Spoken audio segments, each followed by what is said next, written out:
কোরআনটা হলো পুরাটাই হলো শেফা। পুরাটা কি? আল্লাহ বলছেন ওয়ানুনাজ্জিলু মিনাল কোরআনি মা হুয়া শিফাউ ওয়া রাহমাতুল লিল মুমিনিন ওয়া লা ইয়াজিদুয যালিমিনা ইল্লা খাসারা। যা নাজিল করেছি কোরআনে সবটাই শেফা। একদিকে পড়বেন আর একদিকে আপনি ভালো হয়ে যাবেন। জালেমদের জন্য এটা ক্ষতির বিষয়। কোরআন জালেমদের জন্য কোনো সময় রহমত বয়ে আনে না। জালেমদের দুনিয়াও শেষ, আখিরাতও। আর জুলমাতুন ইয়াউমাল কিয়ামাহ, জুলুম হলো অন্ধকার। যারা পৃথিবীতে জুলুম করবে মৃত্যুর পরে তারা কিচ্ছু দেখবে না, কিয়ামতে দেখবে না, হাসরে দেখবে না, মিজানে দেখবে না, অন্যভাবে গিয়ে জাহান্নামে পড়তে হবে। কোনো জুলুম করব না। কারো উপর যদি জুলুম করে থাকি তার থেকে মাফ চেয়ে নেব। রাসূল সাল্লাল্লাহু আলাইহি ওয়াসাল্লামের সামনে একজন কালো কৃষ্ণাঙ্গ সাহাবী আসলেন রাদিয়াল্লাহু আনহু। আরেকজন সাহাবী বললেন, হে কালো মায়ের সন্তান। কি বললেন? কে ছিলেন কালো বেশি বলেন তো? বেলাল রাদিয়াল্লাহু আনহু। তিনাকে একজন সাহাবী বললেন, এই কালো মায়ের সন্তান। উনি তো কালোই, কালোকে কালো বললে আর অসুবিধা কি? কিন্তু তিনি একটু মনে কষ্ট পেয়েছেন। রাসূলুল্লাহ সাল্লাল্লাহু আলাইহি ওয়াসাল্লামকে বললেন, ইয়া রাসূলুল্লাহ, এই সাহাবী আমাকে কালো মায়ের সন্তান বলেছে। যখনই বিচার গেছে রাসূলুল্লাহ সাল্লাল্লাহু আলাইহি ওয়াসাল্লাম ডাকলেন, আনতা ইমরাউন ফিকা জাহিলিয়া, তুমি এমন যুবক, তোমার ভিতরে জেহালত আছে, তুমি কেন তাকে কালো মায়ের সন্তান বললা? সে তিনি যে ইচ্ছা করে কালো হয়নি, কালো করেছেন কে? আমাদের চেহারা কারো ভালো কারো খারাপ, দেখতে একটু এদিক সেদিক, কিন্তু সবগুলো চেহারা বানিয়েছেন কে? আপনি যদি বলেন যে এর চেহারা বিশ্রী, তাহলে আপনি কাকে সমালোচনা করলেন? আল্লাহর সমালোচনা করলেন। ওই সাহাবী দেখেন বিনয় কত। সাহাবী সেজদায় গিয়েছেন, সেজদায় গিয়ে বলছেন রাসূল সাল্লাল্লাহু আলাইহি ওয়াসাল্লাম বেলালকে বলেন ওনার কালো পা দিয়ে আমার গর্দানে পাড়া দিতে। যতক্ষণ গর্দানে পাড়া দিবে না আমি মাথা উঠাবো না। আমি কেন এই অপরাধটা করেছি? আপনি কিভাবে আপনার ভাইয়ের বদনামি করেন? আপনি কিভাবে আপনার ভাইকে ছোট করেন? প্রত্যেকটি মানুষকে বড় করে দেন। আপনি যদি মুখ দিয়ে কারো উপরে জুলুম করেন, কাউকে আপনি গালি দিয়েছেন, কাউকে আপনি সমালোচনা করেছেন, কারো গীবত করেছেন, তার কাছে মাপ চান, মাফ করে দিবেন কে? যদি তাকে না পান তার জন্য আল্লাহর কাছে মাপ চান। যখনই তাকে পান আপনি তার কাছে মাপ চান। আর যদি না পান তার জন্য মাপ চেয়ে আল্লাহর কাছে আপনি দরখাস্ত করেন। পৃথিবীর যত সুন্দর নিয়ম সব এই কিতাবে আছে না নাই? গত পরশু দেখেছি চাঁদপুরের এক সরকারি কলেজের মেয়ে, চাকরিজীবী, তার আব্বাকে থাপ্পড় মারছে। বৃদ্ধ বাপের দাড়ি টানছে, থাপ্পড় মারছে, লাথিও দিয়েছে। সিসিটিভিতে, তার ঘরে আবার সিসিটিভি লাগানো আছে। এটা কোনো একজন ওখান থেকে রেকর্ড করে চাঁদপুরের এসপির কাছে পাঠিয়ে দিয়েছেন। এসপির অত্যন্ত প্রশংসা করছি আমি, তিনি অত্যন্ত দক্ষ এসপি। সাথে সাথে তিনি দুইজন পুলিশ পাঠিয়ে ওই মেয়েকে নিয়ে গেছেন থানায়। জিজ্ঞেস করার পরে মেয়ে স্বীকার করলো, ফুটেজ দেখানো হলো, বাস মেয়েকে অ্যারেস্ট করলো। এখন তিনি অ্যাকশনে যাবেন। কিন্তু বাপ এসে বলছে আমার মেয়ে কোনো অপরাধ করেনি, আমার মেয়ে আমাকে ভালোবাসে। দেখেন পিতামাতাকে কেমনে আপনি আর চোখে দেখেন। মেয়ে মেরেছে, তারপরেও পিতা মেয়ের পক্ষে কথা বলছে। এই পিতামাতার প্রতি সম্মান এই কিতাব শিখিয়েছে। আপনার সন্তান যদি কোরআন হাদিস না জানে, আপনার সন্তান কখনো আপনাকে সম্মান করবে না, ঠিক না? ঠিক। এই জন্য আজকে আমরা ওয়াদা করব, আমরা এখানে যারা এসেছি আমাদের প্রত্যেকের সন্তানকে আমরা কোরআন হাদিস শিক্ষা দেব। রাজি আছেন তো? যদি কারা কারা হাত তুলে দেখা দেন, আল্লাহ হাতগুলো কবুল করেন। আরো চিৎকার করে বলেন আমিন। হাতগুলো নামাই। এবার বলেন সবচেয়ে 2 নম্বরের কোন সূরাটি সবচেয়ে দামি কোরআনের? দেখেন কত দল, একজনের রহমান, একজন ইয়াসিন, আর একজন ইখলাস। আরে ওটা তো আয়াত, বলছি সূরা। আহা, ঝর্ণায় ডুবে থেকে কি জানি পাইল না নড়ি। কি পাইল না? পানি পাইল না নড়ি। সূরা ইখলাস। সূরা ফাতিহা কোরআনের অর্ধেক, ইখলাস হলো কোরআনের 1/3 আল্লাহর একাত্মবাদ, তৌহিদ। যারা তৌহিদ মানে তাদের সব ঠিক, জান্নাত ঠিক, দুনিয়া ঠিক, আখেরাতেও ঠিক। আল্লাহর পরিচয় ছোট্ট একটা সূরাতে আল্লাহ দিয়েছেন। কেউ যদি বলে what's the definition of your Allah, তোমাদের আল্লাহর সংজ্ঞা কি, বলবেন চারটা জিনিস। কয়টা? কুল হুয়াল্লাহু আহাদ, বলো আল্লাহ একক, আল্লাহুস সামাদ, মুখাপেক্ষীহীন, তিনি এত উপরে, তার উপরে আর কেউ নাই। তিনি কিছুই খান না, সবাইকে তিনি খাওয়ান। আমাদের সব প্রয়োজন তার কাছে, তিনার কাউকে কোনো প্রয়োজন। লাম ইয়ালিদ ওয়া লাম ইউলাদ, কারো থেকে তিনি জন্ম নেন নাই, কাউকে তিনি জন্ম দেনও নাই। ওয়া লাম ইয়াকুন লাহু কুফুয়ান, আকাশে জমিনে তার সমকক্ষ আর কেউ হতে পারে না। কি চমৎকার সংজ্ঞা, চারটা গুণ। কয়টা? আবার রাসূল সাল্লাল্লাহু আলাইহি ওয়াসাল্লামের নাম কোরআনে এসেছে কয়বার? কথা বলেন।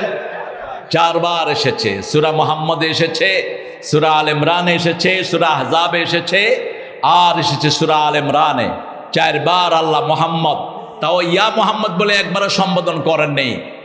আয়াতের ভিতরে সম্বোধন করেছেন মা কানা মুহাম্মাদুন আবা আহাদিম মির রিজালিকুম ওয়ালাকির রাসূলুল্লাহি ওয়া খাতামান নাবিয়্যিন ওয়া কানা আল্লাহু বিকুল্লি শাইইন আলিমা। রাসূল সাল্লাল্লাহু আলাইহি ওয়াসাল্লাম কোন পুরুষের, স্বাবলম্বী পুরুষের পিতা ছিলেন না। রিজাল বললেন, সিবিয়ান বললেন না। রাসূলের 3টা ছোট্ট বাচ্চা হয়েছে, শিশুকালেই দুনিয়া থেকে আল্লাহ বিদায় করে দিয়েছেন। কেন বিদায় করে দিয়েছেন? এই জন্য প্রত্যেক বড় বড় নবীর সন্তান নবী হয়েছে, ঠিক কি না? ইব্রাহিম আলাইহিস সালামের সন্তান নবী আছেন না নাই? কয়জন? মোট সন্তান ছিল কয়জন ওনার? হায় হায়, কয়জন? 12 জন। হ্যাঁ ঠিক আছে, কয়জন? 12 জন। এর মধ্যে নবী হলেন কয়জন? 2 জন। একজন মা হাজেরার ঘরে, আরেকজন কার ঘরে? সারার ঘরে।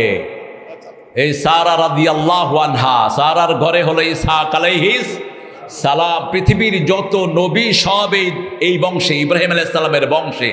এই জন্য কেউ যখন দুরূদ ইব্রাহিম পড়ে, ইব্রাহিম আলাইহিস সালামের নাম দিয়ে দুরূদ পড়ে, সব নবীদের উপর সওয়াব চলে যায়।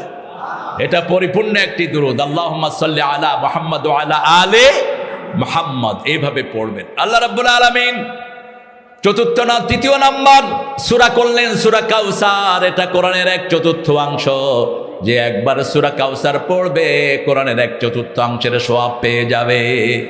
ধারাবাহিকভাবে 3টা দামি সূরাই আমাদেরকে আল্লাহ উপহার দিয়েছেন। সূরা ফাতিহা পারে না দুনিয়াতে এমন কোন মুসলমান, একজন মুসলমানও নাই এরকম যিনি সূরা ফাতিহা পারেন না। তবে যারা মসজিদে যায় না তাদের মধ্যে গন্ডগোল থাকতে পারে, কিন্তু মসজিদে গেলে এই সূরাটা উপহার দেন কে? আপনি যে কোনো মুসল্লিকে জিজ্ঞেস করেন মসজিদে গিয়েছে, এই সূরা পারে কিনা, পড়তে পারবে কিনা? পারবে। সূরা ইখলাস পারবে কিনা? পারবে। সূরা কাউসার পারবে কিনা? একবার পড়লে মুখস্থ হয়ে যায়। একটা সূরা আল্লাহ রাব্বুল আলামিন দিলেন, সূরাটার নাম হলো সূরা নামল। কি নাম? নামল অর্থ কি বলেন? নমল মানে পিঁপড়া। নূহ আলাইহিস সালামের নৌকায় সর্বপ্রথম যে প্রাণী উঠেছিল ওটার নাম কি? কি নাম? পিঁপড়া। আর সর্বশেষ যেই প্রাণীটি ওনার নৌকায় ঢুকেছেন সেই প্রাণীর নাম কি? গাধা। কি নাম? গাধা। দিনের মাহফিলে বলেছিলাম, মনে নাই আপনাদের? মনে থাকে না? গাধার লেজ ধরেছে আবার শয়তান। গাধার অর্ধেক নৌকায় আর অর্ধেক বাহিরে। এখন নূহ আলাইহিস সালাম বলছেন, আল্লাহ গাধা ভিতরে ঢুকতেছে না। তখন গাধাকে বলল, এই গাধা তোমার কি হয়েছে? গাধার কথা, গাধা শিকায়ত করলো, কে জানে পিছের থেকে আমাকে টেনে ধরছে। তো নূহ আলাইহিস সালাম জিজ্ঞেস করলেন, তুমি কে গো? বলছে, আমি মিস্টার ইবলিস। মিস্টার ইবলিস। এখানে অবশ্যই ইবলিস আসে নেই। কি বলেন? মানুষ আছে যেখানে, ইবলিস আছে সেখানে। রাসূল সাল্লাল্লাহু আলাইহি ওয়াসাল্লামের নামাজে গন্ডগোল পাকিয়ে দিয়েছেন একবার ইবলিস। জিন রাসূল নামাজে দাঁড়িয়েছেন, সূরায় প্যাঁচ লাগিয়ে দিয়েছে। রাসূল গলা ধরে নামাজ শেষ করলেন। শেষ করে বললেন, আলাইহিস সালাম যদি দোয়া না করতো আমি তোরে মেরেই ফেলতাম। সুলাইমান আলাইহিস সালামের বরকতে আমি তোকে ছেড়ে দিলাম। এই জন্য 5 ওয়াক্ত নামাজেই রাসূল পড়তেন, আউযু বিল্লাহি মিনাশ শাইতানির রাজিম বিসমিল্লাহির রহমানির রহিম। সব নবীরা দুশমন থেকে বাঁচার জন্য আশ্রয় চাইতেন কার কাছে? আল্লাহর চেয়ে বড় আশ্রয় আমাদের আর কেউ নাই। সূরা নমলের ভিতরে আল্লাহ রাব্বুল আলামিন সূরা বাকারার মতো কিছু আয়াত দিলেন। সূরা বাকারায় যেরকম ভাবে নামাজের কথা এসেছে, রোজার কথা এসেছে, যাকাতের কথা এসেছে, হজের কথা এসেছে, শুরুতে আল্লাহ রাব্বুল আলামিন বলছেন কারা হেদায়েত পাবে। আবার সূরা বাকারাও শুরু হয়েছে হেদায়েত দিয়ে, যালিকাল কিতাবু লা রাইবা ফীহি হুদাল লিল মুত্তাকিন। কারা হেদায়েত পাবে? আপনারা হেদায়েত চান তো? দোয়া সারা জীবনের নামাজের একটি সারাংশ, ইহদিনাস সিরাতাল। আমরা হেদায়েত চাই, হেদায়েত ছাড়া কেউ বাঁচতে পারে? সারা পৃথিবীর মানুষ প্রত্যেকটি মুহূর্তে তার হেদায়েত দরকার। কি দরকার? হেদায়েতের আরবি হলো হেদায়েত, আর ইংরেজি হলো গাইডেন্স, আর বাংলা কি? সরল পথ। কি পথ? সরল পথ, সিধা রাস্তা। আল্লাহ বলছেন আমি কাকে হেদায়েত দিই জানো? সূরা আল ইমরানের 201 নম্বর আয়াত আল্লাহ বলছেন আমাইয়া আতাসিম বিল্লাহি ফাকাদ হুদিয়া ইলা সিরাতিম মুস্তাকিম। কেউ যদি আমি আল্লাহকে মজবুত করে ধরে, আমি আল্লাহ তাকে হেদায়েতের রাস্তা দেখিয়ে দেই।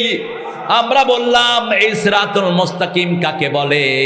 আল্লাহ সূরা ইয়াসিনের ভিতরে বললেন মুহাম্মদ সাল্লাল্লাহু আলাইহি ওয়াসাল্লামের আরেক নাম হলো সিরাতাল মুস্তাকিম। ইয়াসিন পড়েন, ইয়াসিন ওয়াল কুরআনিল হাকিম ইন্নাকা লামিনাল মুরসালিন আলা সিরাতিম মুস্তাকিম। তোমার তো অনেক কষ্ট হয়ে যাচ্ছে না। এটা রাসূল করতেন না, এটা হিন্দু, তারপরে আমাদের খ্রিস্টান, এই জাতীয় কিছু জমিদাররা, কিছু মুসলমান জমিদারও আরেকজনকে খাটায়, নিজে উপকার নেয়। এই ছেলেটার বাতাস খাওয়ার দরকার আছে না নাই? তো ও যে আমাকে বাতাস করে ঘামাচ্ছ, ওরে বাতাস করবে কি? হ্যাঁ, মক্কা শরীফে বোধহয় গরম কম ছিল নাকি? মদিনাতে কোনো হাদিসে আমি পাইনি রাসূল বলেছেন সাহাবায়ে কেরাম বাতাস করতেছে। এটা করবেন না। খেদমত করবেন, খেদমত নিবেন না। রাসূল খেদমত করতে পছন্দ করতেন, খেদমত নিতেন না, কখনো কাউকে অর্ডারও করতেন না। আনাস রাদিয়াল্লাহু বলছেন আমাকে একবার ডাকলেন, আমি রাসূলের কাছে গেলাম, তিনি একটা কাজের কথা বলেন, আমি ভুলে গেলাম। আমি মাঠে এসে খেলা শুরু করলাম। রাসূল সাল্লাল্লাহু আলাইহি ওয়াসাল্লাম কিছুক্ষণ অপেক্ষা করে মাঠের পাশে এসে দাঁড়ালেন, এক কোনায় দাঁড়ালেন। আমরা হলে তো চিৎকার করে ডাকতাম, ওই আলাইচ্ছা। মেজাজ খারাপ হলে না বিগড়ে না? আপনারা ভালো মানুষ, উত্তরবঙ্গের লোকেরা খুবই সুন্দর মার্জিত, আপনারা করেন না। আমাদের ওদিকে নাম বিগড়ায়, এই মালিক, এই মালিক ক্যা, কিচ্ছু বললেন না, মাঠের কোনায় দাঁড়ানো। আনাস রাদিয়াল্লাহু আনহু রাসূলের দিকে তাকাতেই মনে পড়ল কথাটি, আস্তে করে এসে পেটের কাছে দাঁড়ালেন। রাসূল তার মুখের দিকে তাকিয়ে মুস্কি হেসে দিলেন, মাথায় হাত বুলিয়ে বললেন, আনাস তোমাকে যেই কাজের কথা বলেছিলাম আমি সেটা নিজেই করে ফেলেছি, তুমি তোমার খেলা শেষ করে নাও। কি সুন্দর ব্যবহার! আর আমাদের স্কুলগুলোতে বাচ্চাদেরকে বেধড়ক পিটায় আছে না নাই? মাদ্রাসার হুজুরটা তো আর বললাম না, মাদ্রাসার হুজুরটা পিটায় না, কি বলেন? কথা কয় না কেন? আপনাদের এই ঠাকুরগাঁয়ে এনজিওর এক কর্মী প্রাইমারি স্কুলের বাচ্চার কান কামড়িয়ে ছেড়ে ফেলেছে। এই জাতীয় যারা মানুষ খেকো মানুষ, এদেরকে প্রতিষ্ঠানে রাখা উচিত না। প্রতিষ্ঠানের টিচার হবে শান্ত ঠান্ডা মেজাজের, উগ্রতা নিয়ে বাচ্চাকে পড়ানো যায় না। এই জন্য টিচার ট্রেনিং যে সমস্ত টিচারের নাই, এরা কখনো বাচ্চাকে পড়ানো উচিত না। আপনারা হেফজুখানায় টিচার রাখবেন যারা বাচ্চাদের প্রতি সহনশীল। তবে আমাদের অধিকাংশ হাফেজরাই সহনশীল, আলহামদুলিল্লাহ বলেন। দুই একজন পড়ে মাশাল্লাহ, বাচ্চাকে এমন পিটান পিটায় নিজের লুঙ্গিও থাকে না। খুশি হয়েছে কি? লুঙ্গি খুললেও তো লম্বা পাঞ্জাবি আছে, আপনাদের তো সাথে এত ছোট, লুঙ্গি খুললে জীবন শেষ। পাঞ্জাবি লম্বা পরবেন, সব সাহাবীরা লম্বা পড়তেন, নবীরা সব কি পড়তেন? লম্বা পড়তেন। আবু হুরায়রা, আবু বকর সিদ্দিক তাদের পাঞ্জাবি ছিল ওনার কাফনের কাপড়। এতটুক রাখবেন যাতে আপনার কাফন হয়ে যায়, কারণ আপনি কোথায় মারা যাবেন এটা আপনি কখনো বলতে পারেন। মাযা তাদরি নাফসুন বিআইয়ি আরদিন তামুত, সূরা লোকমানের শেষ আয়াত। আল্লাহ বলছেন 5টা বিষয়ের জ্ঞান কোনো মানুষকে আমি দেইনি। কখন কি খাবে, মাযা তাকসিবু গাদা, কে জানেন? আল্লাহ জানেন। কোথায় আপনি মরবেন কে জানেন? কিয়ামত কখন হবে কে জানেন? মায়ের পেটে কি আছে কে জানেন? কখন বৃষ্টি হবে কে জানেন? আবহাওয়া অফিস বলে খুব বৃষ্টি হবে, পরের দিন ঠাডা ভাঙা রোদ। এরকম হয় না? হয় না? হয়। সব কিছুর একমাত্র জ্ঞান কার কাছে? তবে গায়েব কিছু আমাদের দেশের কিছু হুজুররা জানেন, পীর সাহেবেরা কিছু গায়েব জানেন, আছে না? আহা, কে শিখাবে এদেরকে? কোন মানুষ যদি মনে করে কোন নবীও গায়েব জানতেন, ও মুশরিক। 4 ইমাম বলেছে আল্লাহ ছাড়া গায়েব জানার ক্ষমতা কারো নাই। গায়েবের একমাত্র মালিককে। সব নবী আলাইহিস সালামকে আল্লাহ যা শিখিয়েছেন তিনারা তাই শিখেছেন, ঠিক না? ঠিক। পড়েন আমার সাথে, আউযু বিল্লাহি মিনাশ বিসমিল্লাহির রহমানির রহিম। তাসিন তিলকা আয়াতুল কুরআনি ওয়া কিতাবিম মুবিন হুদাও ওয়া বুশরা লিল মুমিনিন আল্লাযীনা ইউকিমুনাস সালাতা ওয়া ইউতুনাজ যাকাতা ওয়া হুম বিল আখিরাতি হুম ইউকিনুন। আল্লাহু আকবার। এরকম কথা আল্লাহ ছাড়া আর কেউ বলতে পারে না। কোরআনের সাথে পৃথিবীর কোন কিতাবের কোনো মিল নাই। কোন কিতাব পড়লে সওয়াব হয় না, কিন্তু এটা পড়লে কি হয়? কতটুক সওয়াব? প্রতিটি অক্ষরে 10 নেকি। এটার পাশে বসলে সওয়াব, এটার সাথে থাকলে সওয়াব, এটা শুনলে সওয়াব, না বুঝলেও সওয়াব। এক পিতা কোরআন পড়তেন দৈনিক, ছেলেরা দেখতো পিতা কোরআন পড়ছে কিন্তু কোরআনের কিছুই বুঝে না। কোরআন নিয়ে বসে থাকতো পিতা 2 ঘন্টা 3 ঘন্টা 5 ঘন্টা। সন্তানরা বলল, বাবা আপনি তো you don't know the meaning of it, আপনি কিচ্ছু অর্থ জানেন না, আপনি নিয়ে বসে থাকেন কেন? বাপ ছেলেকে বলছে, শোনো, খলই চিনেন তো, ওই যে মাছ ধরে রাখে যে কি বলে এটাকে, হ্যাঁ কলাই, ওই যে খলাই, এই খলার ভিতরে কিছু কয়লা ছিল ওনার ঘরে। তিনি বললেন, বাবা এই খলাইটা করে সাগরের থেকে পানি নিয়ে আসো। এখন খলাইতে যদি আপনি পানি উঠান থাকবে? থাকবে না। বা ছেলেরা বলল, বাবা এটা তো পানি থাকবে না। বলছে, যাও নিয়ে আসো। খলের ভিতরে কি ছিল? কয়লা ছিল। কি ছিল? কয়লা ছিল। 1 দিন গেল, 2 দিন গেল, 3 দিন গেল। যখনই পানিতে চুবায় কয়লা কমে না বাড়ে? কয়লা কমে। 3 দিন পরে পিতার কাছে যখন সন্তান আসলো, বলল, বাবা তুমি এখানে একটা ভুল কাজ করলা। বাবা এবার উত্তর দিচ্ছে, শোনো বাবা, খলের ভিতরে কি ছিল? বলছে কয়লা ছিল। তোমরা যে খলি দিয়ে পানি আনতে গিয়েছ, পানি আসে নাই, কিন্তু খলি পরিষ্কার হয়ে গেছে। আমি কোরআন বুঝি না, কিন্তু কোরআনের থাকার কারণে আমার ভিতরও পরিষ্কার, বাহিরও পরিষ্কার। কোরআন এমন নেয়ামত, যে তার কাছে যায় তাকে বরকত দিয়ে ধন্য করে দেয়। বাংলাদেশে যখন 19 সালে 2019-এ করোনা শুরু হয়, এই করোনা থেকে আমরা নিষ্কৃতি পেয়েছি প্রথম ধাপে এই কোরআনের মাধ্যমে। সরকার প্রথম হেফজোখানাগুলি খুলে দিয়েছেন, মনে আছে কিনা আপনাদের? বলছে সব হেফজোখানাগুলো খোলা। ছোট ছোট মাসুম বাচ্চারা রাত 3টা থেকে উঠে কোরআন শরীফ পড়া শুরু করে, কারণ কোরআন শরীফ মুখস্থ হওয়ার ওটাই হলো শ্রেষ্ঠ সময়। সেই সময় আরশ, আল্লাহ রাব্বুল আলামিন আরশ থেকে প্রথম আকাশে নেমে আসেন আর বলতে থাকেন, আলা বিন মুস্তাগফিরিন ফাগফির আলা, আলা মিন মুস্তারজিকিন ফারজুকা। কে আছো রিজিকের কমতি আছে, তাকে রিজিক দিয়ে দেব। কে আছো গুনাহ করেছো, মাফ চাও, সব গুনাহ মাফ করে দেব। এই শিশুরা এই সময় কোরআন পড়া শুরু করলো। সারা দেশ থেকে করোনা বিদায় হওয়া শুরু হলো। পরবর্তী পর্যায়ে ভ্যাকসিন আসলো, আমাদের দেশ করোনা মুক্ত হয়ে গেল। এত কম ক্যাজুয়ালিটি দুনিয়ার কোনো দেশে হয়নি। আলহামদুলিল্লাহ বলবেন না? আমাদের দেশে মারাত্মক অবস্থা হতে পারত, যতটা থিকলি পপুলেটেড, দেখেন এত অল্প জায়গার ভিতরে কত হাজার হাজার মানুষ আপনার হাজির হয়েছেন, কিন্তু সেই অনুপাতে আমাদেরকে হেফাজত করে দিয়েছেন কে? সে আল্লাহ বলছেন তাসিন, এই শব্দগুলো আল্লাহ ছাড়া এটার অর্থ আর কেউ জানে না। তিলকা আয়াতুল কিতাব, তিলকা আয়াতুল কোরআন, এগুলো হলো কোরআনের আয়াত। তিলকা বললেন কেন? এই কিতাবটা আমরা যেটা দেখছি এটা হলো কাগজের কিতাব, কিন্তু আসল কিতাবটা কোথায় আছে? লৌহে মাহফুজে। আসল কিতাবটা আল্লাহ প্রত্যেক মুসলমানের স্মরণ শক্তিকে লৌহ মাহফুজের মতো সংরক্ষণ করেছেন। এমন জায়গায় কোরআন থাকে, পৃথিবীর সব মেশিনে আপনার সারা শরীরের সব সমস্যা আসবে, কিন্তু একটা কোরআন এত ধরা পড়বে না। কিভাবে সংরক্ষণ করেছেন? আবার আল্লাহ বলছেন এইভাবেই সংরক্ষণ নয়, আমার কিতাব যারা সংরক্ষণ করবে আমি আল্লাহ কিয়ামত পর্যন্ত তাদেরকে সংরক্ষণ করে দেব।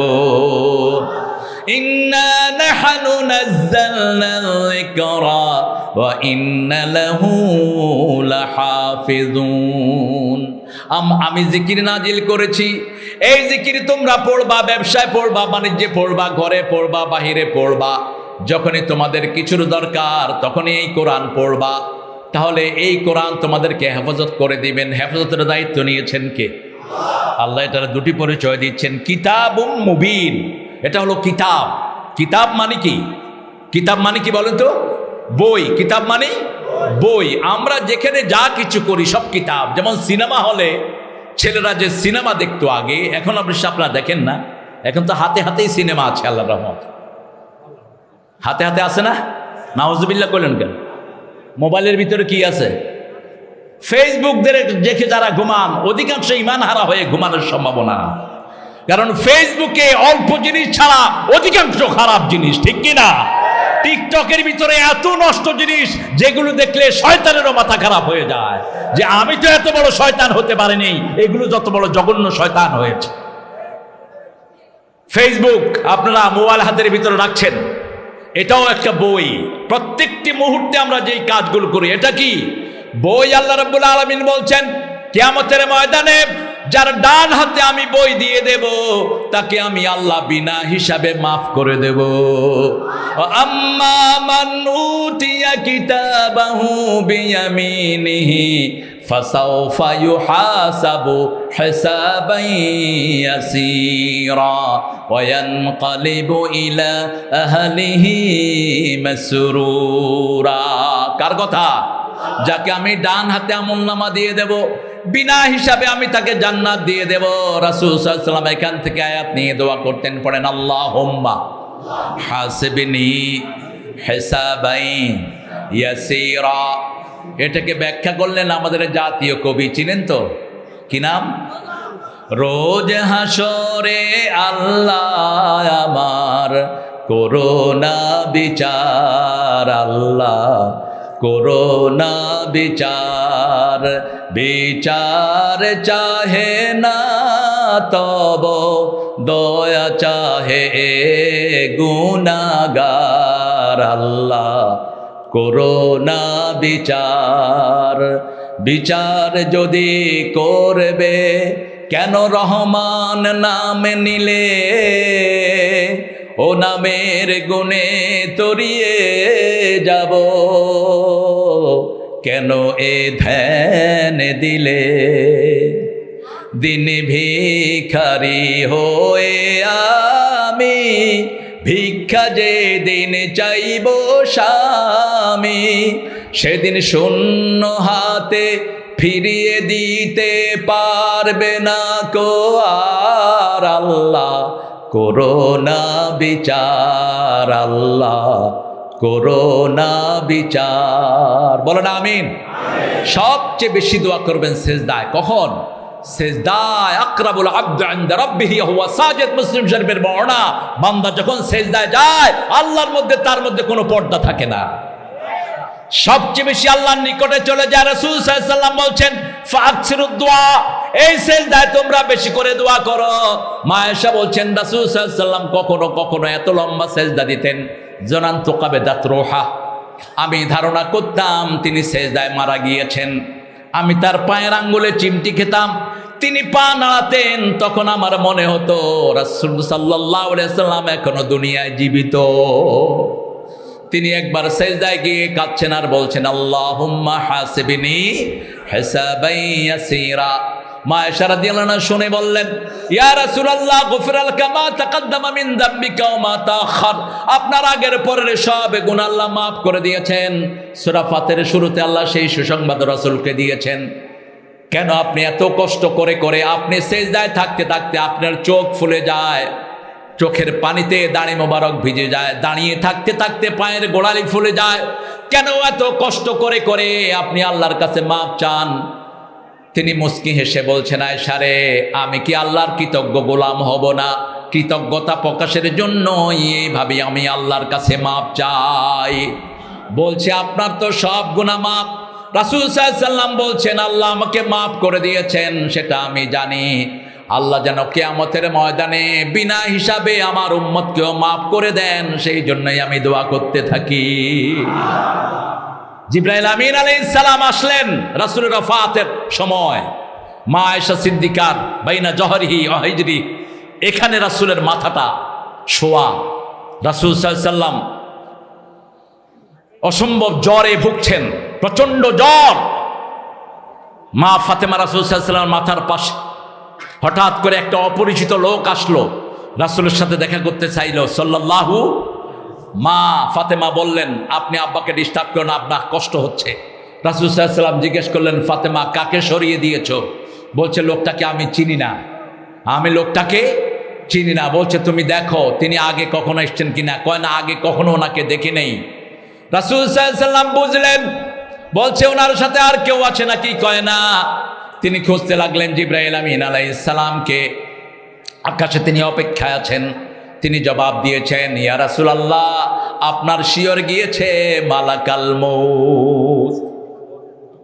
জিবরাইল আমিন আসলেন, এসে বললেন, আকাশের সব ফেরেশতারা আকাশের দরজাগুলো খুলে আপনার রূহকে ইস্তেকবাল করার জন্য অপেক্ষা করেছে। স্বয়ং আল্লাহ রাব্বুল আলামিন আপনার অপেক্ষায় আছেন। রাসূল সাল্লাল্লাহু আলাইহি ওয়াসাল্লাম ওনার জন্য বলা হলো, জান্নাতের সবগুলো দুয়ার আপনার জন্য খুলে দেওয়া হয়েছে।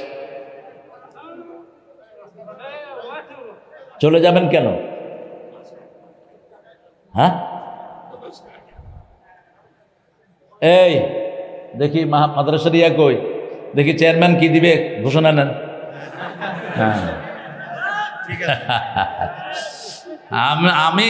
আমি থাকলে আমার মেহমানরাও থাকবে, কি বলেন? আমি এত দূর থেকে এসে, অবশ্যই একটা ভ্যালিড কারণ আছে, মায়ের খেদমত করে, আল্লাহ কবুল করুক আমার ভাইটাকে। বলছে মা অপেক্ষা করছে, যেন আমি কোনো কথা বলতে পারছি না, কারণ মায়ের খেদমত করে ওয়াজ করুনি। রাসূলের শুধু দোয়াই পান নাই, রাসূল জামা মোবারক ওনাকে উপহার দিয়ে গেছেন। আর ওমর ফারুকের মতো জান্নাতি সাহাবীকে বলছেন, এই জামা ওয়াজ করুনিকে দিয়ে তুমি দোয়া চেয়ে নিও ওয়াজ করুনির কাছে। আল্লাহ আমার ভাইকে সেরকম কবুল করুক। চেয়ারম্যান সাহেব, চেয়ারম্যান, হ্যাঁ আলহামদুলিল্লাহ, ঠিক আছে, আপনার আম্মাকে আমার সালাম দিবেন। আমরা একটু পরে যাই, কি বলেন, কালেকশনের জন্য নাকি নাকি এখনো শুরু হবে? হ্যাঁ, আপনার ঠিক আছেন তো? সারা রাত থাকবেন তো ইনশাআল্লাহ? আচ্ছা, আপনার সারা রাত থাকেন, আমি একটু পরে চলে যাবো। এত রাত্রে করলেন কেন? জিবরাইল আমিন যখন বললেন রাসূল সাল্লাল্লাহু আলাইহি ওয়াসাল্লামকে, আপনার জন্য জান্নাতের সবগুলো দরজা খোলা, রাসূল সাল্লাল্লাহু আলাইহি ওয়াসাল্লামের মুখ খুশি হয়নি। জিবরাইল আমিন আলাইহিস সালাম বললেন, ইয়া রাসূলুল্লাহ, আপনি খুশি হতে পারেন না। তিনি শুধু একটা কথা বললেন, আমার উম্মতের কি অবস্থা হবে? সুবহানাল্লাহ বলতে ইচ্ছা করে, আমার উম্মতের কি অবস্থা হবে? রাসূলের উম্মত হতে রাজি আছেন তো? রাজি আছেন তো মুসলমান? হাত তুলে দেখায় দাও।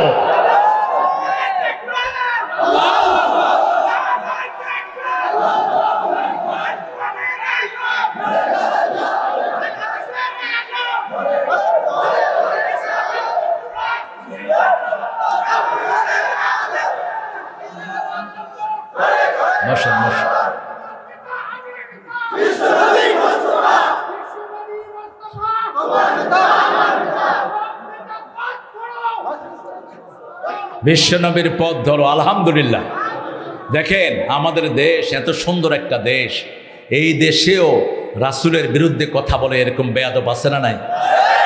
ও যেটা কথা বলছে ইদানিং কালে, ও যেন বাংলাদেশে ঢুকতে না পারে। তুমি মনে রাখো, বাংলাদেশে তসলিমা নাসরিন জীবনেও ঢুকতে পারবে না। দাউদ হায়দারের মতো বেয়াদবের জায়গা বাংলাদেশে হয় নাই। রাসূলের বিরুদ্ধে যারা এই কথা বলবে, বাংলাদেশের মাটি তাদের জন্য হারাম করে দেওয়া হবে। আমরা রাসূলের উম্মত হয়ে বাঁচতে রাজি আছি তো? 5 ওয়াক্ত নামাজ। আমার উম্মতের অবস্থা কি? জিবরাইল আমিন আলাইহিস সালাম বললেন, আল্লাহ রাব্বুল আলামিন ওয়াদা দিয়েছেন আপনার উম্মতদেরকে সবার আগে জান্নাত দিয়ে দিবে। আপনার কোন উম্মতকে জান্নাত ছাড়া আল্লাহ রাখবেন? রাসূলের উম্মত হতে হবে। রাসূলের উম্মত যারা হবে তাদের কথা আল্লাহ সূরা ফাতিরের শেষ আয়াতে বলছেন, যারা রাসূলের সাথে থাকতে চায় 3টা কাজ করবে। কয়টা? মুহাম্মাদুর, পড়েন, মুহাম্মাদুর রাসূলুল্লাহ ওয়াল্লাযীনা মাআহু আশিদ্দাউ আলাল কুফফারি রুহামাউ বাইনাহুম তারাহুম রুকআ সুজদান ইয়াবতাগুনা ফাদলাম মিনাল্লাহি ওয়া রিদওয়ানা সীমাহুম ফি উজুহিহিম মিন আসারিস সুজুদ। আল্লাহু আকবার। আপনাদের ঘুম আসতেছে না? একটু জোরে বলেন আল্লাহু আকবার। আল্লাহু আকবার। এটার চেয়ে বড় অস্ত্র আমাদের একটাও, তোমরা জানবা আনো, আমরা আল্লাহু আকবার বলে ময়দানে নামবো, ঠিক কিনা? অস্ত্র চালানোর সময় পাবা না, তার আগে হাত অবশ হয়ে যাবে। বলেন আল্লাহু আকবার। মুহাম্মাদুর রাসূলুল্লাহ। মুহাম্মদ কার রাসূল? কে বলছেন? কে বলছেন? যত জায়গায় মুহাম্মদ বলেছেন, 3 জায়গায় আল্লাহ বলেছেন মুহাম্মদ আমার রাসূল। এক জায়গায় বলেছেন আমিনু বিমা নুজিলা আলা মুহাম্মদ, মুহাম্মদের উপর যা নাজিল করেছি সবটার উপরে ঈমান আনো। সুবহানাল্লাহ। সূরা মুহাম্মদ এটা বললেন। আর 3 জায়গায় বললেন মুহাম্মাদুর রাসূলুল্লাহ, মা কানা মুহাম্মাদুন আবা আহাদিম মির রিজালিকুম ওয়ালাকিন রাসূলুল্লাহি ওয়া খাতামান নাবিয়্যিন। আবার বলেছেন সূরা আল ইমরানে, ওমা মুহাম্মদ ইল্লা রাসূল কদ খালাত মিন ক্বাবলিহি রসুল। মোহাম্মদ ছিলেন রসুলদের অন্তর্ভুক্ত। কেন রাসূলকে বারবার রসুল বলে সার্টিফিকেট দিচ্ছেন? কারণ ইহুদিরা বলল মুহাম্মদ সাল্লাল্লাহু আলাইহি ওয়াসাল্লাম রাসূল ছিলেন না। নাউজুবিল্লাহ বলেন। ইহুদিরা প্রচার করছে, ইহুদিদের ভাঙন শুরু হয়েছে, মুসলমান ইসরায়েলিতে ঢুকে পড়েছে। যে কোনো সময় এই ইসরায়েল মুসলমানদের হাতে আসবে। রাসূলের ভবিষ্যৎবাণী, কিচ্ছু করতে পারবা না। সারা পৃথিবীর সবচেয়ে সুরক্ষিত দেশ তোমরা বানিয়েছো, কিন্তু মুসলমানদেরকে সুরক্ষা করেন আল্লাহ। যখন তারা ওই যে গ্রেনেড হামলা করলো, দেখতেই পারলো না তাদের এই সুরক্ষা, কোন রাডারে ধরা পড়লো না।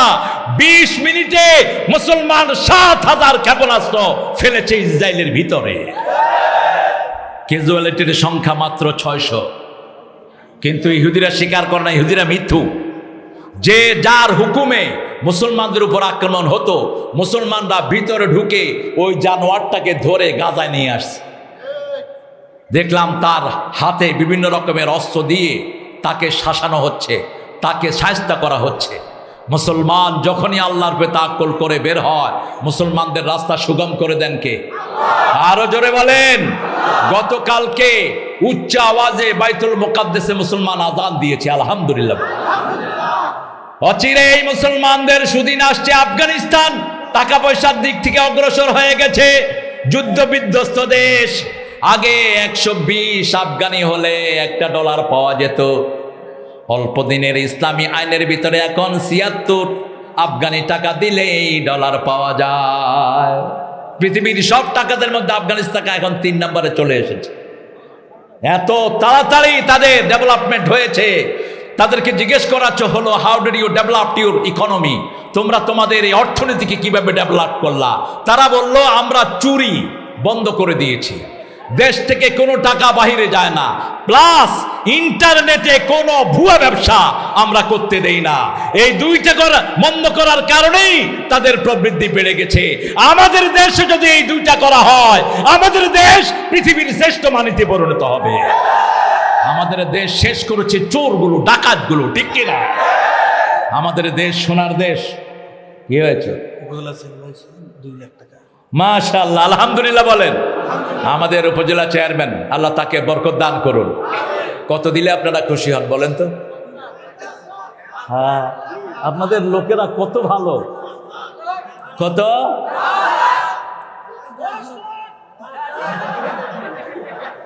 আরে একজন করছে 50,000। আলহামদুলিল্লাহ বলেন। 2 লাখ দিয়েছে, 10,000 নগদ। আর একটা ঘর উঠতেছে। আমাকে এই যে আমাদের প্রিয় ভাই যিনি দেখেন আমাদের আজকের আমরা ভিআইপি যিনাকে পেয়েছি, উনি আসলেই ভিআইপি, আল্লাহ কবুল করুন। ভিআইপি মানে বুঝেন তো আপনারা, ভেরি ভেরি ইম্পর্টেন্ট পার্সন। আল্লাহ যেন ওনাকে জান্নাতের ভিআইপি বানিয়ে দেয়। তিনি ইনশাল্লাহ এই ঘরের যা অপূর্ণাঙ্গতা আছে পরিপূর্ণ করে দিবেন। হয়তো 5-6 লাখ লাগতে পারে, এরকম একটা লামসাম হবে ইনশাআল্লাহ, তিনি দিয়ে দিবেন। আর বাকিটা আপনারা দিবেন। আপনারা যত ভাই বোনেরা এসেছেন 10 টাকা করে দিলেও এই মাদ্রাসার আগামী 5 বছরে খাওয়া হয়ে যাবে।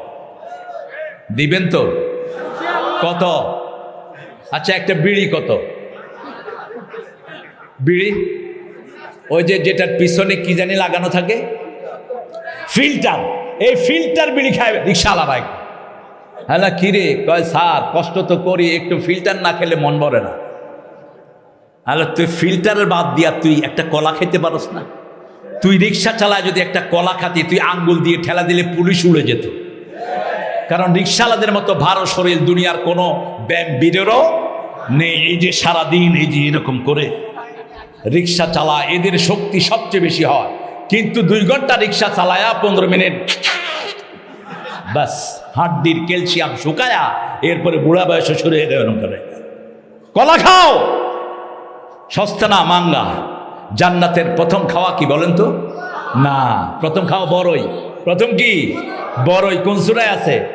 সূরা ওয়াকিয়া, ফি সিদরিম মাখদুদ ওয়া তালহিম মানদুদ। কান্দি কান্দি বড়ই খাবেন। কেন বড়ই খাবেন? বড়ের ভিতরে রোগ প্রতিরোধ ক্ষমতা সবচেয়ে বেশি, বড়ই ফুলের দাম সবচেয়ে বেশি, বড়ই মধুর দাম সবচেয়ে বেশি। সিডর বলা হয়, সিদরাতুল মুনতাহা। আবার এই বড়ই গাছের মতো একটা গাছই আল্লাহর আরশের নিচে আছে, 7 আসমানের উপরে। সেই গাছের পাতার ভিতরে প্রত্যেকটা মানুষের নাম লেখা আছে। তার যখন হায়াত শেষ হয়ে যায় 40 দিন আগে ওই গাছ থেকে পাতাটা ছিঁড়ে তার রিজিকের উপর পড়ে যায়। বাস জিবরাইল আমিন আলাইহিস সালাম, ওই যে ফেরেশতা যিনি মালাকুল মউত, ওনাকে আজরাইল হিসেবে আমরা চিনি, হাদিসের নাম এটা না। এই মালাকাল মউত তখন টের পায় যে ইনার হায়াত শেষ হয়ে আসছে, কিন্তু কখন জান কবজ করবে এটা একমাত্র কে জানেন? কে জানেন? এক মুহূর্ত আগেও এই মালাকাল মউতের জানার কোনো ক্ষমতা সব আল্লাহর কাছে রেখেছেন। নির্দেশ দেওয়ার সাথে সাথেই কুন বলার আগেই ফায়াকুন হয়ে যায়। আমরা যেন নেককার হিসাবে দুনিয়া থেকে যেতে পারি, আল্লাহ তৌফিক দান করেন। প্রথম খাবেন বড়ই, তারপরে খাবেন কি? কলা, তারপরে ছায়ায় বসবেন, তারপরে পানি খাবেন। আমাদের হিন্দু শাস্ত্রে একটা কথা আছে, ভরা পেটে আর খালি পেটে মিথ্যা কথা। এটা কোরআন বিরোধী কথা। কোরআন বলছে খালি পেটে ফল, ভরা পেটে আগে ফল খাবেন। গোস্তের আগে ফল, আগে কি? ফল। ফাকিহাতিম মিম্মা ইয়াতাখায়্যারুন ওয়া লাহমি তায়রিম মিম্মা ইয়াশতাহুন ওয়া হুরুন আইন কামসানিল লুলুইল মাকনুন জাযাআম বিমা কানু ইয়ামালুন। তোমরা আগে ইচ্ছা মতো ফল খাও, তারপরে গোস্ত খাও, তারপরে আমি আল্লাহ তোমাদের জন্য হুরের ব্যবস্থা করে দিয়েছি। হুরের বর্ণনা যদি জানেন, দুনিয়ার নারীদেরকে পেতনিও মনে হবে না। হুর এত রূপ আল্লাহ তাদেরকে দিয়েছেন। হুরের হাতে যে রুমাল, এই রুমাল যদি দুনিয়াতে একবার নেড়ে দেয়, রাসূল সাল্লাল্লাহু আলাইহি ওয়াসাল্লাম বলছেন সারা দুনিয়ায় আর কোনোদিন কোনো দুর্গন্ধ হবে না, সুঘ্রাণে সব ভর্তি হয়ে যাবে। হুরদের নখে যেই সৌন্দর্য, নখটা যদি পৃথিবীর কোনো কর্নারে এরকম দিয়ে রাখে, সারা পৃথিবী আর কখনো অন্ধকার হবে না। এত নূর আল্লাহ তাদেরকে দান করেছেন। এক একজন মুসলমানের জন্য কয়জন হুর? কয়জন? 70। হ্যাঁ 70। কেন? জান্নাতের সব হিসাব একে 70, একে দুনিয়ার হিসাব হলো 1-এ 10। মান জা আবিল হাসানা ফালাহু আশারু আমসালিহা। যে একটা ভালো কাজ করবে 10টা নেকি আল্লাহ তাকে দান করবেন। কিন্তু জান্নাতের হলো 1-এ 70। একে কি? 70। সে আল্লাহ রাব্বুল আলামিন বলছেন এই কিতাবকে আমি তোমাদের জন্য প্রকাশ্য বানিয়েছি, প্রথম বানিয়েছি হুদা হেদায়াত অবশরা লিল মুমিনিন, মুমিনদের জন্য এটা সুসংবাদ। সুসংবাদ হবে তখন যখন তারা নামাজ কায়েম করবে। আল্লাযীনা ইউকিমুনাস সালাতা ওয়া ইউতুনাজ যাকাতা ওয়া হুম বিল আখিরাতি হুম ইউকিনুন। আল্লাহু আকবার। কি সুন্দর কথা!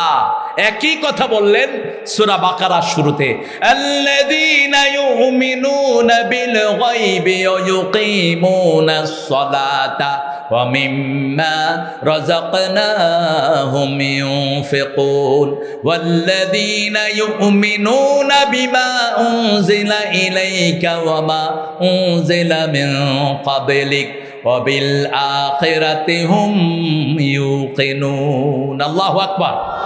আখিরাতের প্রতি ইয়াকিন রাখবেন। ইয়াকিন কাকে বলে? আইনুল ইয়াকিন, ইলমুল ইয়াকিন, হাক্কুল ইয়াকিন। তিনটা ধাপ আছে ইয়াকিনের। সূরা তাকাসুরের ভিতরে আল্লাহ দুটির কথা বলেছেন। সুম্মা লাতারাউন্নাহা আইনাল সুম্মা লাতুসআলুন্না ইয়াওমাইদিন আনিন নাঈম। সব নিয়ামত সম্পর্কে প্রশ্ন করবেন কে? যেমন আমাদের দেশে পানি, আপনাদের এখানের পানিগুলো যে কি সুন্দর পানি।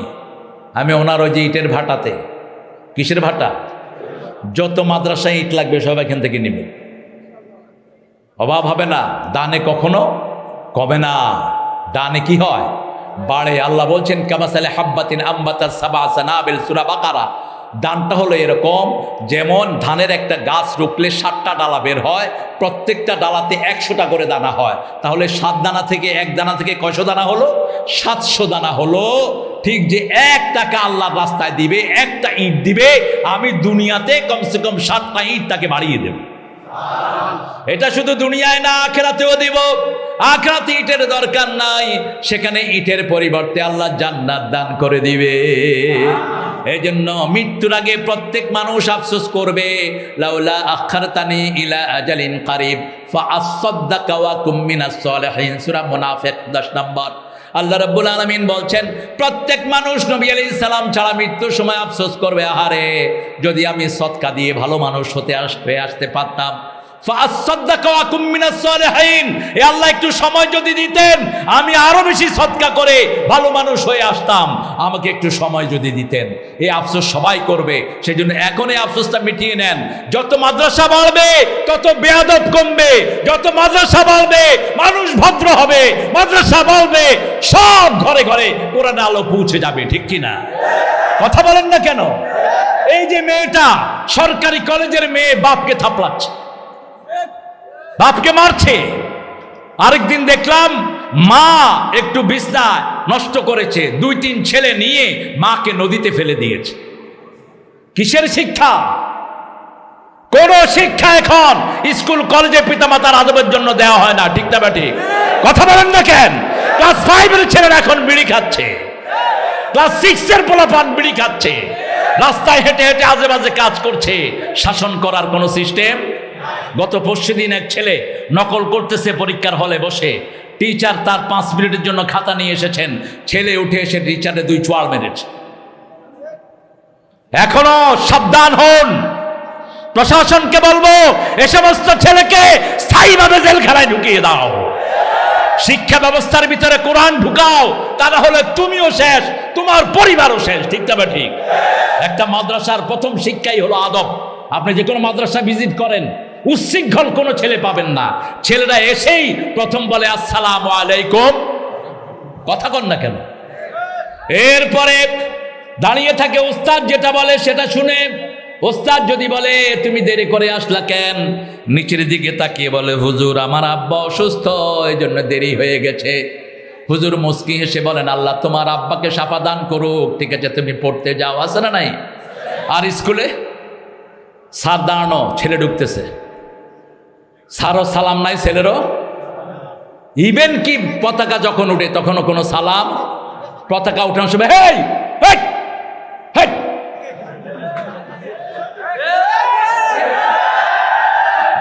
এখন আমি অনেক দিন আগে আমার গাড়িওয়ালাকে নিয়ে, আমার গাড়িকে নিয়ে গেছি একটা স্কুলের, ওই যে অ্যাসেম্বলি চলতেছে।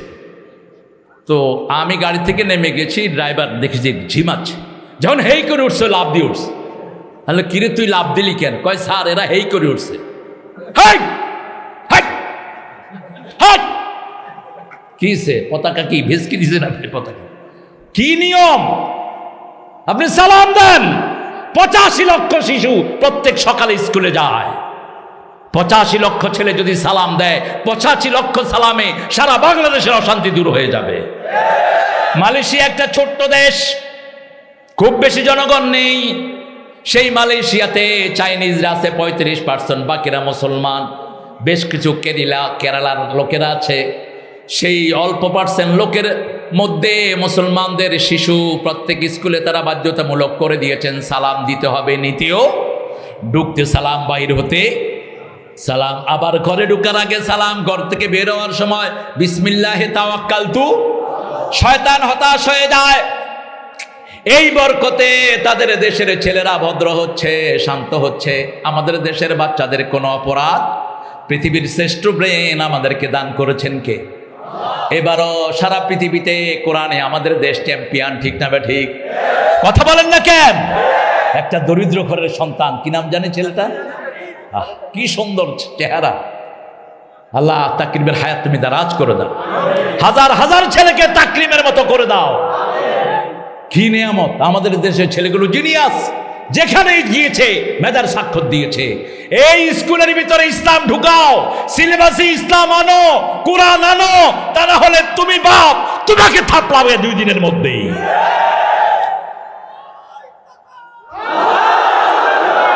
ঐশীর নাম শুনছেন না? কি করছে? মা বাপকেও মারছে, মাকেও। কিসের জন্য? হ্যাঁ, কোন স্কুলে দিয়েছে? হ্যাঁ ড্যাডি, হ্যাঁ ডুইং, হ্যাঁ ড্যাড। মেয়ে এসে বাপকে বলে ড্যাড। বাপ কয় বাপরে বাপ, আমার মেয়ে কিরকম আমাকে ডাকতেছে। ঢাকায় এক লোক আমাকে বলল, হুজুর পোলাহালারে ইংরেজিতে দিছি, হে আমার কি ড্যাড না ফ্যাট কর। তা আমি কইলাম দিছেন কেলা? কয় কি করুম, জমানা পয়লা গেছে গা উল্টা পাল্টা। কয় আমারে তো ড্যাড ফ্যাট কইলো, ওর মারে ও মামি কয়। তা আমি কই তোর মারে যদি মামি কস, মামার বরে কি কইবি? আমাদের ইসলাম আছে যেখানে শান্তি আছে। আবুন থেকে আব্বা, আবুন কোরআনের শব্দ। যে আব্বা বলবে 30টা নাকি আল্লাহ তাকে দান করে দিবেন। উম্মুন মা, আম্মা যে বলবে 30টা নাকি তা আমলনামায় লিখে দিবেন কে? এই দুইটাই কোরআনের শব্দ। কিসের শব্দ? কোরআনের শব্দ। আপনি আপনার বাচ্চাকে আদব শিখান, বাচ্চাকে আপনি সালাম দেন, বাচ্চা আপনাকে সালাম দিবে।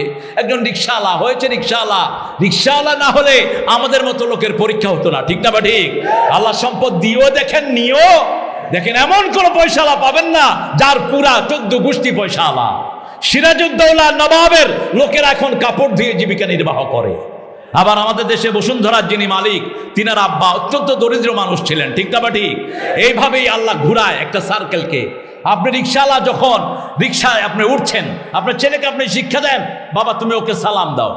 রিকশাওয়ালার দোয়া আছে না নাই? নামাজি রিকশাওয়ালা আছে না নাই? এরা আল্লাহর ওলি। আমি দেখেছি একজন লোক সব লোকের কাছে দোয়া চাইতেন, তিনার ছেলেটা এখন শ্রেষ্ঠ হাফেজ হয়েছেন। এই তাকরিমের আব্বারও একই অবস্থা ছিল। যাকেই পেতেন তার কাছে বলতেন আমার ছেলেটার জন্য আপনি একটু দোয়া করেন। আপনি দেখবেন এই তাকরিমও আপনার সংস্পর্শে আসলে কি চায়? কি চায়? এর আগে চ্যাম্পিয়ন হয়েছে নাজমুল সাকিব, দেখা হয়েছে, জড়িয়ে ধরেছে, জড়িয়ে ধরে বলছে ওস্তাদজি আপনি আমার জন্য দোয়া করবেন। দোয়া চাইবেন। দোয়া যে চায় সে নবীর সুন্নত আদায় করে।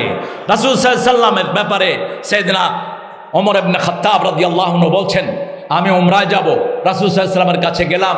রাসূল বললেন, মিশকাতে এসেছে হাদিসটি, ওমর লা তানসানি ফি দুআইক আও আশিকনি ফি দুআইক। হে ওমর, তুমি যখন মক্কায় গিয়ে দোয়া করবা, তোমার দোয়ায় আমি নবীকে তুমি ভুলে যেও না। ওমর ফারুক কেঁদে ফেললেন, ইয়া রাসূলুল্লাহ আমার কাছে দোয়া চেয়ে আপনি আমাকে যত বড় করে দিয়েছেন, আল্লাহ যেন আপনাকে আরো বড় করে দেয়।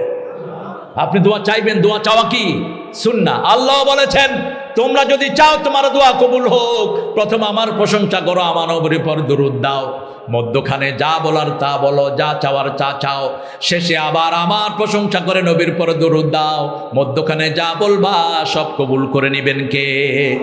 এই জন্য সূরা সাফফাতের শেষ আয়াতে আল্লাহ বলছেন, সুবহানা রাব্বিকা রাব্বিল ইজ্জাতি আম্মা ইয়াসিফুন ওয়া সালামুন আলাল মুরসালিন আলহামদুলিল্লাহি রাব্বিল আলামিন। সব নবীদেরকে সালাম দেন। কয় লক্ষ নবী ছিল? কয় লক্ষ? 1,24,000। এই বর্ণটাকে সহি বলেছেন অনেকেই। তো এই একবার সালাম দিলেন, 1,24,000 নবীর পর সালাম চলে গেল। আর রাসূল সাল্লাল্লাহু আলাইহি ওয়াসাল্লাম বলছেন সব নবীরা কবরে জীবন্ত থাকে। নবীদেরকে যখন কেউ সালাম দেয় জীবিত মানুষের মতো তিনারা উত্তর দিয়ে দেয়। আমাকে যখন কেউ সালাম দেয়, রুদ্দা আলাইহি রূহি, আল্লাহ আমার মধ্যে রূহ ফিরিয়ে দেন জীবন্ত মানুষের মতো, আমি সালামের উত্তর দিয়ে দেই। এজন্য প্রতিদিন পড়েন ওয়াসালামুন, পড়েন ওয়াসালামুন আলাল মুরসালিন আলহামদুলিল্লাহি রাব্বিল আলামিন। মুমিন হওয়ার জন্য প্রথম কাজ হলো সালাত পড়বেন। তো কয় ওয়াক্ত? আর ঘুমাইয়া কাজা করেছো ফজর, তখনও জাগনি যখন জোহর, হেলায় খেলায় কেটেছে আসর, মাগরিবের ওই শুনিয়া যান, এখনো জমাতে হওরে শামিল, এখনো এর সাথে আছে স্থান, বাজেছে দামামা বাদরে আমামা, শির উঁচু করি মুসলমান, দাওয়াত এসেছে নয়া জামানার, ভাঙা কেল্লায় উড়ে নিশান। আজকের রাতটাই আপনার জীবনের শেষ রাত হতে পারে, ঠিক কিনা? কিভাবে ঘুমিয়ে থাকো ফজর করে কাজা, এমনও তো হতে পারে জোহরে জানাজা। হতে পারে কিনা? কেমনে আপনি নামাজ কাজা করেন? যখনই কাজা হয়ে গেল পড়ে নেন, মাফ করে দিবেন কে? ঘুমিয়ে আছেন, আপনাকে কেউ ডাকে নেই, আপনি যখন উঠবেন তখনই আপনার সময়, তখনই কথাবার্তা না বলে আগে কি করেন? নামাজ আদায় করেন, সালাত আদায় করেন, তবে এটা যেন রেগুলার না হয়। ফজরের চেয়ে বরকতি নামাজ আর একটাও। রাসূল সাল্লাল্লাহু আলাইহি ওয়াসাল্লাম বলেছেন, বুখারী মুসলিমের বর্ণনা, মানুষ যখন শোয় শয়তান তার মাথায় গিট মারে, 3টা গিট। গিট চিনেন তো? কি বলে আপনারা? গিরো। গিরো। আপনাদের কিছু কথা আমাকে শিখিয়ে